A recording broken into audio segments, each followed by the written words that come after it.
नमस्कार। कल हमने भगवान श्री कृष्ण और पांडवों के दिव्य कर्म और उनके द्वारा बजाए जाते हुए दिव्य शंखों की चर्चा की। अब 17वां और 18वां श्लोक। काश्यश्च परमेश्वासः शिखंडी च महारथ दृष्टद्युम्नो विराटश्च सात्यकिश्च अपराजितः द्रुपदो द्रुपदेयाश्च सर्वशः पृथ्वीपते सौभद्रश्च महाबाहो शंखान् दद्मो पृथक पृथक।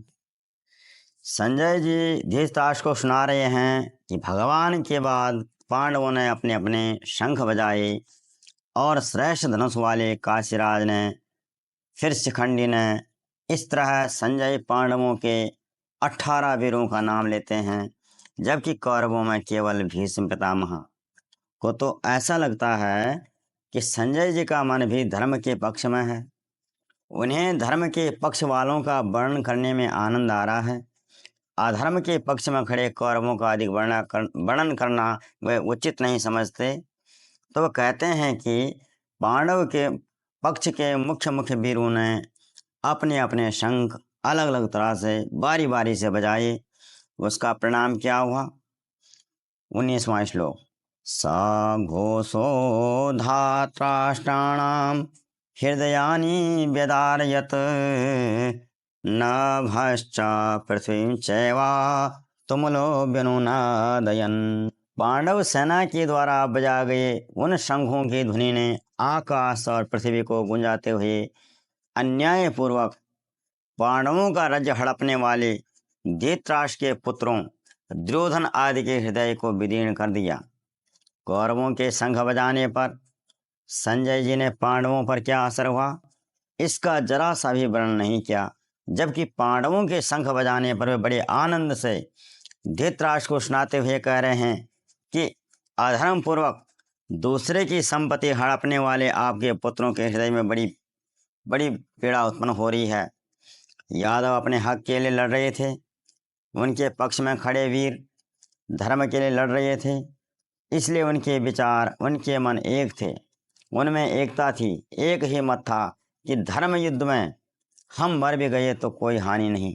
जबकि कौरवों के पक्ष में जो मुख्य मुख्य वीर धर्म अधर्म का ज्ञान रखने वाले थे, भीष्म, द्रोण, कृपाचार्य, कर्ण, शल्य जो भी थे, उनको कहीं वचनों से, कहीं उपकारों से और कहीं छल आदि के द्वारा दुर्योधन ने अपने पक्ष में कर रखा था। उन वीरों का अपने तात्कालिक दृष्टि के अनुसार तो वे अपने स्वधर्म के पक्ष में खड़े थे, किंतु लोक दृष्टि में अन्याय के साथ, अधर्म के साथ खड़े थे। इसलिए उनका मन और तन विपरीत खींचतान में था। इसलिए इन शंख ध्वनि से पांडवों पर, उनकी शंख ध्वनि से पांडवों पर कोई विशेष प्रभाव नहीं पड़ा। हम अगर धर्मपूर्वक सत्यता के साथ अपने कर्तव्य का पालन करते हुए जीवन यापन करते हैं तो हमारा मन, बुद्धि मजबूत और स्थिर रहता है। हम निसंग भाव से रहते हैं। जबकि अधर्म पूर्वक उल्टा सीधा काम करने पर, दूसरे को हानि पहुंचाने पर, दूसरे की चीज़ पर अपनी नज़र रखने पर, छीना झपटी करने पर, दूसरे की वस्तु को अपना मान लेने पर, जरा सा भी हम अगर छोटा सा भी गलती करते हैं तो हमारा मन खुश नहीं रहता।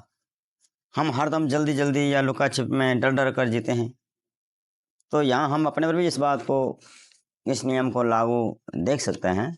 अब आगे 20वां श्लोक। अथ व्यवस्थितान् दृष्ट्वा धात्राष्ट्रान् कपिध्वज प्रवृत्ते शस्त्र संपाते धनोद्यमे पांडव ऋषिकेशं तदा वाक्यम् इदमाह महीपते सेनयोरुभयोर्मध्ये रथं स्थापयाम्यच्युत यावदेतान् ऋक्षे अहं योद्धुं कामान् अवस्थितान् कैर्मया सह योद्धव्यम् अस्मिन् रणे समुद्यमे।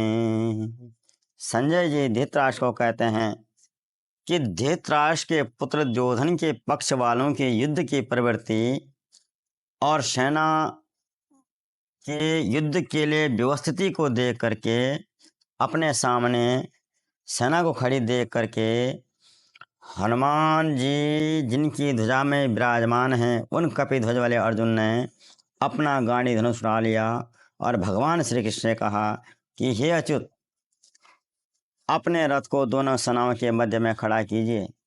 मैं इन युद्ध की इच्छा वालों को देखना चाहता हूँ। हमने तो संधि की बात सोची थी, संधि का प्रस्ताव भेजा था इनके पास, पर इन्होंने तो इच्छा युद्ध की ही की है। तो मैं देखना चाहता हूँ कि इस युद्ध रूपी व्यापार में मुझे किस किस के साथ कैसा कैसा सौदाबाजी करनी है, कौन कौन मेरे साथ युद्ध करने योग्य है। पहले जब दुर्योधन पांडवों की सेना को देखता है तो भागा भागा गुरु द्रोणाचार्य के पास जाता है, चापलूसी करने लगता है। उसको न अपने पर पूरा भरोसा है और न अपने पर ही, अपनों पर ही। पर यहाँ अर्जुन कौरवों की सेना को देखते ही अपना धनुष उठाते हैं और भगवान से कहते हैं कि हमारे अपने रथ को दोनों सेनाओं के बीच में ले चलो। हम किससे डरने वाले नहीं हैं, दबने वाले नहीं हैं। जैसे आप अच्युत हैं, मैं देखना चाहता हूँ, मैं निरीक्षण करना चाहता हूँ, और तब तक मेरे रथ को वहाँ खड़ा कीजिए जब तक मैं इनको एक एक को अच्छी तरह से न देख लूँ कि मेरे टक्कर का कौन है। यहाँ कपिध्वज हनुमान जी अर्जुन के रथ की ध्वजा में विराजमान होकर रथ के विपक्षों की सेना में घुस जाने पर तीव्र गर्जना करते थे, जिससे विपक्षों की सेना में भय उत्पन्न हो जाता था, भगदड़ मच जाती थी और वे उस समय सही निर्णय क्या करना है इससे चूक जाते थे और रथ